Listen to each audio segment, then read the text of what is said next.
Okay, I think we're live. All right. Hey everybody, how you doing? Ren Carothers here with your Future Stars Friday forecast on Monday. And I'm exhausted because we had 10 winning your in races that point to the Future Stars Friday card.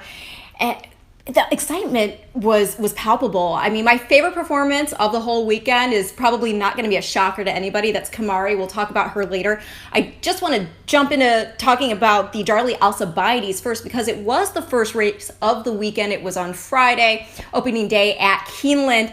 And British Idiom for Brad Cox, Michael Dubb, the Elkstone Group, Madacat Stables, and Bethley got the victory. She got an 84 buyer, winning by 6.5 lengths over Perfect Alibi. And Perfect Alibi was actually coming into the race already having won the Grade 2 Adirondack as well as the Grade 1 Spinaway Stakes.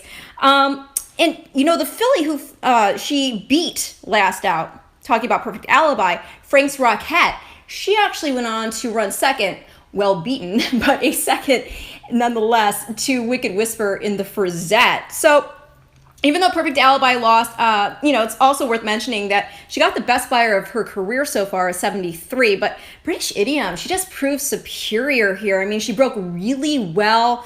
Castellano got her settled. They stalked the pace. And when it was time to go, he didn't really need to do much. She just went ahead and took command of the lead at will and drew off impressively. As far as the pedigree goes, we've discussed it before, but I'll mention again. She's a son of Grade 2 winner, Grade 1 place Flashback. He's a son of Tappet. He won the Robert B. Lewis. He was second in the Santa Anita Derby. And then her dam, Rose and Shine. She is a stakes place daughter of Mr. Sakaguchi. And I told you before that if you don't recognize his name, that's okay. He didn't have a big illustrious race career, but he has a stellar pedigree being a son of Stormcat and out of a half-sister to AP Indian Summer Squall. So Grade 1 quality there, of course.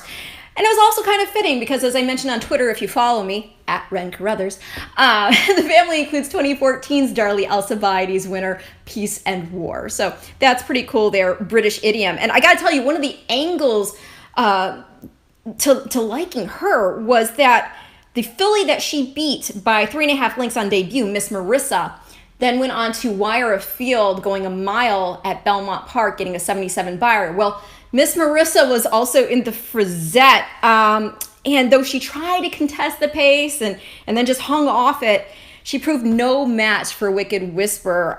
This filly went on to perch her berth into the juvenile fillies by 2 3/4 lengths for Steve Asmussen, Joel Rosario, and owners Joanne and Alex Leblong.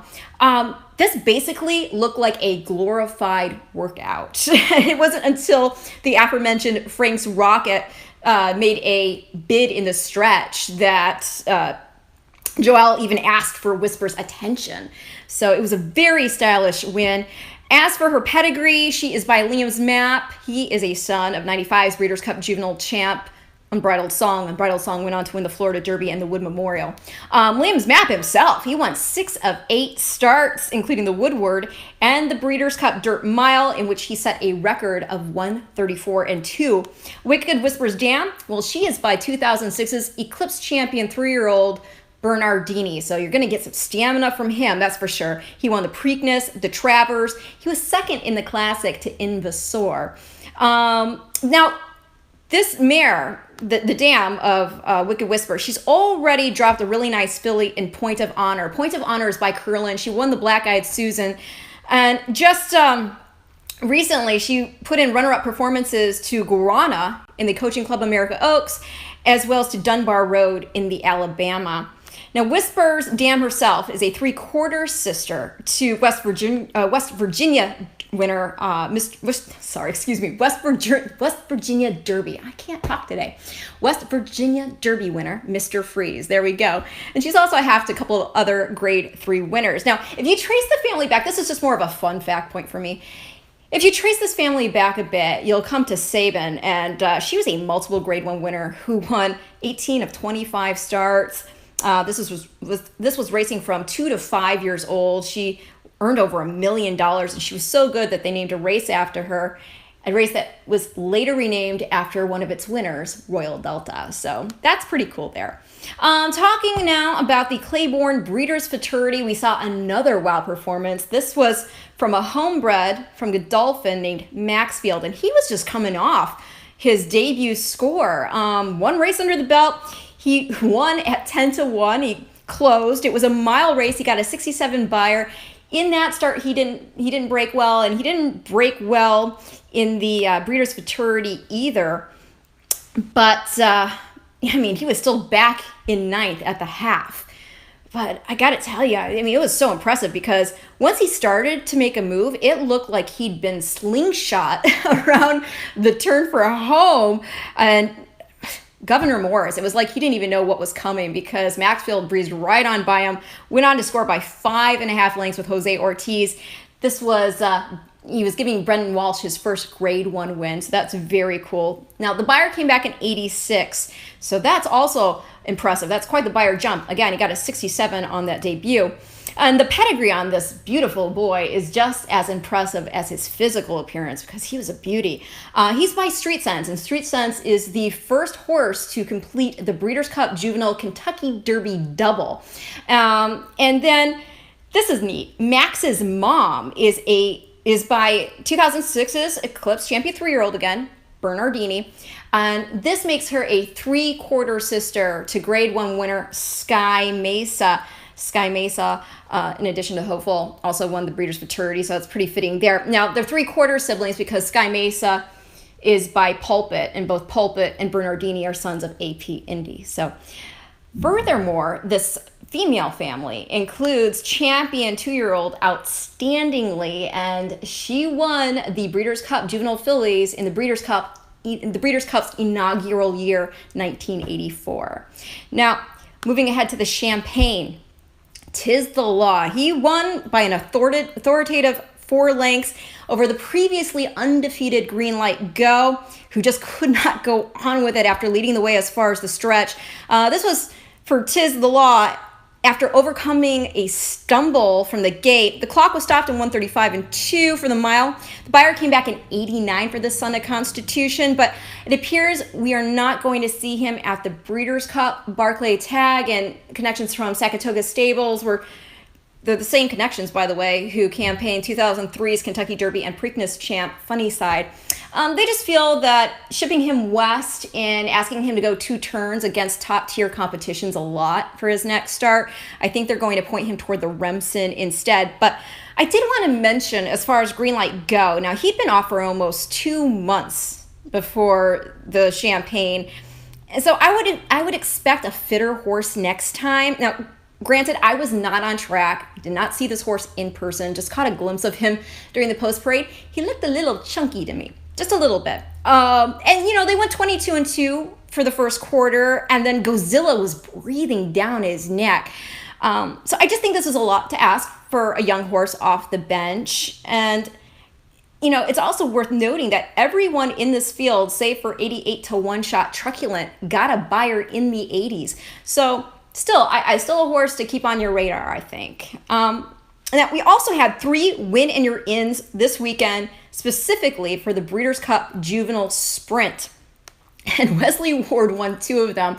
First with American Pharoah Scion 4-wheel drive in the 6 furlong Futurity at Belmont. He won by 3. He got an 86 buyer.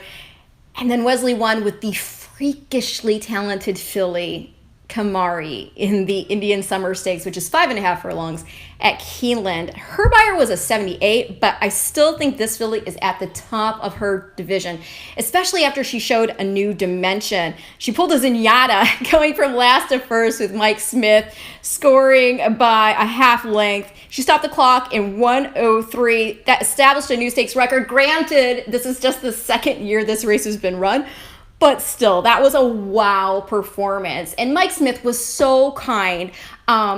He made time out of his day, just got back from Kentucky. And, I asked if I could get some quotes from him regarding this filly. Gave me a call back within an hour of being home. So, again, Mike, thank you so much. But, yeah, he was impressed by this filly as well. He said that she doesn't break well, but in her prior starts, it just hasn't been a hindrance to her because she hasn't gotten shut off. Here she got shut off because they came over on her, and he told me that he figured the pace was going to be really hot because all the horses who had a live chance had speed. So he was content to just sit back and relax on her, and because they were smoking down the backside, he told me. But I asked him to sum her up in a sentence, or just by some type of description. And he said, devastating turn of foot. He told me that when he asked her finally to go, that he got knocked back into the saddle. It was like, whoa, did not expect that. But he also did tell me that he was just doing a solid for Johnny V. They do this for each other. Johnny rode Midnight BC for Mike when he had other obligations. But Johnny had a commitment to Sister Charlie in the Flower Bowl at Belmont. So Mike went ahead and took the call on Kimari.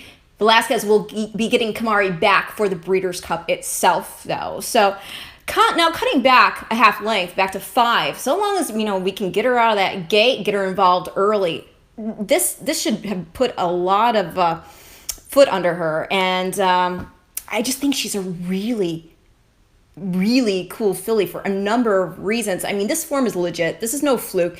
I told you before, but we'll go over again in case this is the first time you've ever tuned into this. I mean, she blitzed her competition by 15 lengths, going 4.5 furlongs on the dirt at Keeneland in her debut. Then Wesley took her over to Royal Ascot. That's where she finished second by just ahead to Raffle Prize, who's a very highly regarded filly over there in the Group 2 Queen Mary Stakes. Now, I'll put it in perspective again, if you're just tuning into this broadcast for the first time. Raffle Prize herself beat Shadwell Rockfell winner Daye, who is coming over for the Breeders' Cup Juvenile Fillies Turf. And that was in the Group 2 Duchess of Cambridge Stakes. Then Raffle Prize herself was just a neck second in the Group 1 Prix Morny against males to Earthlight, and Earthlight is undefeated. He actually has gone on to win the Group 1 Middle Park Stakes, and on that same weekend, Raffle Prize herself ran second in the Group 1 Chevrolet Park Stakes. So this is a really nice filly that Kimari butted heads with. And back to her own form, I mean, when she returned from Europe, she won the Bolton Landing by 4 lengths over Abscond. Abscond went on to win the Grade 1 Natalma Stakes, and also in that race, finishing 4th, was Vast. And Vast got back on dirt after that and won the Hollywood Wildcat Stakes at Monmouth Park. So, the form is there, and there's also Breeders' Cup pedigree. This filly, she's by Munnings. Munnings, a multiple Grade 2 winner, Grade 1 place. Munnings is the son of Speightstown. Speightstown won the 2004 Breeders' Cup Sprint, was named Eclipse Champion Sprinter. And then Kimari's Dam is by 1985's Breeders' Cup Mile Champ and Champion Turf Horse, Cozine. And then if you look at her second dam, her grandmother is by 2001's Eclipse Champion 2-year-old, Cartier Champion 2-year-old, and Breeders' Cup Champion, Juvenile Champion, Johannesburg. So that is really neat. You've got a nice balance of the grass pedigree with the speed. And then on a personal note, this is honest to goodness the truth. Sometimes I like to go way back in pedigree, even though some people don't think it's, consequential. But as I was going back in Kimari's, I saw that her 7th dam, direct 7th dam, so this, we're talking female family, mom to mom to mom. Her 7th dam is Slapton Sands, and that might not mean much to you, but it means, I might get teared up here again because it means a lot to me. Slapton Sands is the 2nd dam, the grandmother of a horse that my family had that was super, super special. His name was Seacourt. He was a son of Secretariat. And when we got him, he was in bad shape, really bad shape. He needed a lot of love and tender care. And when he did get that, he came back to life. He really blossomed. He was like the sweetest stallion I've ever been around. And so regal. He really had presence. There's some horses, just like there are some people that that make a profound impact on your life because they teach you something that stays with you. They become just a part of your inner tapestry. And that's what Seacourt represents to me, because he just showed me perseverance. He showed me grace, because whatever he'd been through before he got to us, he didn't let that affect him in terms of his personality and how he went forward. And just to see him flourish once he got love, it was like a flower getting sunlight. So Kimari, a horse I already loved for a number of reasons, for her to have that personal connection to a horse that means so much to me. I don't know. Of course, I'm going to be rooting for her in the Breeders' Cup. Definitely biased. But now back to the other juvenile turf sprint race that offers birth onto the Future Stars Friday card. That took place at Santa Anita. It's the Speakeasy Stakes, and that was won by El Tigre Terrible. And I gotta say, this race, by the way, is the 5 furlongs that these horses will be contesting in the juvenile turf sprint. But this is an apt name for El Tigre Terrible, because he tried to take a bite out of his Peter Miller stablemate Bulletproof One, which that's kind of fitting in this case. And this was in the stretch. There was an objection. It was dismissed. But as far as Tiger's pedigree goes, it's easier for me to just call him that. It was a gutty performance for this colt, because he was hesitant out of the gate and broke last and trailed the field.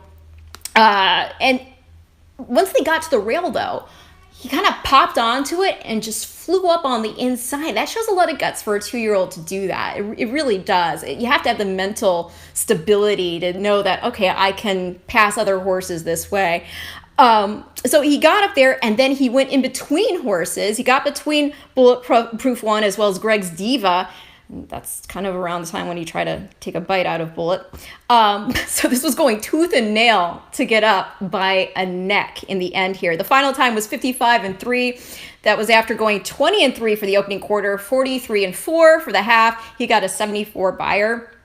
El Tigre was coming off a 3 3/4 score in a starter optional 50K claimer. That was on dirt, though, and this was his first start on grass. And the fact that he took to the green, it makes sense. His sire, Smiling Tiger, was a multiple Grade 1 winner on synthetic. He won the Ancient Title, the Bing Crosby, and the Triple Bend back when they were run on all-weather surfaces. But also Smiling Tiger, he was a multiple Grade 1 placed horse on dirt. He was third in the 2010 and 2012 Breeders' Cup Sprint. So, you've got the speed and you've got the affinity for the grass there. Other turf action this weekend included the Dixiana Bourbon Stakes at Keeneland. That was won by Peace Achieved for Mark Cassie, JSM Equine, and Miguel Mena was aboard. 143 was the final time. He got a 74 buyer. The pedigree is pretty cool here. He's by declaration of war, and his grandmother is a full sister to four-time champ in Europe, and that is El Grand Senior. And his Group 1 wins include the National, the Dewhurst, the 2000 Guineas, and the Irish Derby Stakes. And she's also full sister to another Dewhurst winner in Try My Best. Try My Best was champion 2-year-old in England and Ireland back in 1977. So the pedigree is really good there. And it also crosses a lot like another Cassie trainee in War of Will. Again, Peace Achieved is by declaration of war. Declaration of war is by Warfront. Okay? And Warfront is War of Will's dad. And then War of Will hails from another branch of the same female family, which traces to Best in Show. It includes Kentucky Oaks winner Blush with Pride, Jazzle, Rags to Riches, Peeping Fawn, Breeders' Cup Mile winner Spinning World. It's just a very, very nice pedigree that's been having a lot of success, not only on the track, but in the sales ring and commanding huge prices, which obviously makes sense when you're having that success on the track, right? But I also have to say, going back to the race itself, Vitology, man, he put in a game performance from the 14 hole. I mean, he closed to come up just a neck short in his first start for Brendan Walsh. And Vitology is a horse we talked about before. I really was impressed by him. Before he came over and finished third in the Summer Stakes, he was previously third, beaten 4 lengths in the Group 3 ACOM at York. He is a son of No Nay Never. And with the Pattison Canadian International this weekend, it's kind of nice to note that his female family includes a prior winner of the Pattison Canadian International in Bullard's Alley, and who is missed. But that's a really nice pedigree. This is a really nice horse. This race, it's a mile and a 16th, and they're going to be cutting back to a mile in the actual Breeders' Cup Juvenile Turf. So Vitology, if he gets enough speed to run at, even though it's a shorter distance, this might still be a horse that, we need to pay attention to. So moving ahead, because we had international action as well, the Qatar Prix Jean-Luc Lagardère was won by another Godolphin homebred, because they've already, son of Chamardal, and they've already had success with Pinatubo as well as Earthlight. Both of them are undefeated, as is this colt now. He is now 3 for 3. He's trained by Andre Favre, and he's got black type pedigree. His name, by the way, is Victor Ludorum. I gotta say, the most interesting thing about the pedigree is that he's by, as I said, Chamardal, and Chamardal is the son of Giant's Causeway and out of a full sister to Street Cry named Helsinki, okay? Remember this, because Victor's grandmother is a half-sister to Street Cry. So this makes this colt inbred to Street Cry's Damn Helen Street 3x3, and I find that, pretty cool. And I mean, most of you know who Street Cry is. If you don't, he was a great sire, multiple grade 1 winner. And, he's had success with the likes of Street Sense, who's the sire of Maxfield that we talked about earlier. He sired Zenyatta, he sired Winx. And so to see this, the female family of Street Cry be so potent in Victor Ludorum, it's pretty impressive. I mean, breeding theories always are something of intrigue to me. So when I see them play out in such a, blatant way, it catches your attention. But moving on, because I don't think we're going to see Victor come over for the Breeders' Cup. I think they're going to sort of like bubble wrap him for, into next season and point toward those classics over there. But we'll see. But in the Group 1 Qatar Prix Marcel Boussac, which is for the fillies, for the winning you're in for the Breeders' Cup Juvenile Fillies Turf, we saw Albina for the Niarchos family, trainer Jessica Harrington and jockey Shane Foley score. Prior to this, she went into the Group 1 Moiglair stud, and that was coming off a win in the Group 2 Arlie Stud Balanchine Stakes. That was back in June, okay? So stretching from 6 furlongs to 7 furlongs after a 79-day break, that might have contributed to her being keen in the Moiglair stud. She finished 6th that day. So now she has that race under her girth. She comes into the Marcel Boussac, and she gets the score. This was going a mile. She's now 3 for 4. As far as the pedigree goes, Albina is by Group 1 winner Zoffany. And then she's had a Fredonia, a Group 2 winning daughter of Selkirk. And Selkirk won the Group 1 Queen Elizabeth Stakes back in 1991 and was 5th in the 92 Breeders' Cup Mile. But back to Fredonia, another cool fact about her is that she was 2nd to English Channel in the 2006 Joe Hirsch Turf Classic. So pretty cool there. Furthermore, Albina's grandmother, that is Forest Rain. She's a half-sister to 2002's Breeders' Cup Mile Champ Dome Driver. And we've talked about Dome Driver a few times on this show. He is the one that brought the great Rock of Gibraltar's Group 1 winning streak to an end at 7 when he just held on because Rock of Gibraltar just had a bad break, had a bad trip, and just did not get up in time. And Dome Driver prevailed.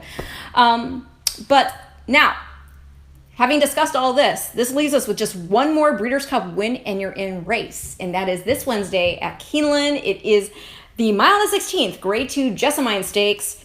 It offers birth into the Juvenile Fillies Turf. Now, it's drawn a full field of 14, as well as 2 also eligibles. You've got Morning Gold getting back onto the turf after a lackluster start in the Pocahontas Stakes on dirt. Jezebel's Kitten's going to try to go for 3 for 3 for trainer Brad Cox. This is after winning the Juvenile Fillies at Kentucky Downs by 4 3/4 lengths. You have Sweet Melania by American Pharoah, looking to add another graded stakes winner to her Grand Slam champ sires tally. And then a filly I find mighty intriguing, especially at 6-1 on the morning line. That is Diamond Sparkles for Mark Casse. We'll see if he can take both winning earns for the turf division, juvenile turf divisions, piece achieved in the Dixiana Bourbon and Diamond Sparkles here in the Jessamine. Because, after breaking her maiden at Thirsk, this import, she ran a respectable fourth at 12-1 in the Grade 1 of Talma. She came within 1 1/4 lengths of the winner, Abscon, and this was on yielding ground. She got a 72 buyer for the effort. Diamond Sparkles is a daughter of Warfront, and she's out of Group 1 winner Diamonds and Rubies. Diamonds and Rubies won the Pretty Polly Stakes and is herself a daughter of champion Australian sprinter Fastnet Rock. Diamond Sparkle's second dam, Quarter Moon, she won the aforementioned Group 1 Moiglaire Stud Stakes at 2, and she's a daughter of Sadler's Wells, and we all know how potent he is as a sire, right? Quarter Moon, additionally, is a full sister to 2003's Irish 1000 Guineas champ, Yesterday. And Yesterday went on to run third in that same year's edition of the Breeders' Cup Filly and Mare Turf. So, again, 6-1, a horse I find mighty interesting. So this has been your Future Stars Friday report on this Monday. I will see you back on Thursday. We'll discuss who gets that final berth into the Future Stars Friday card. In the meantime, have a great week. Enjoy your baseball.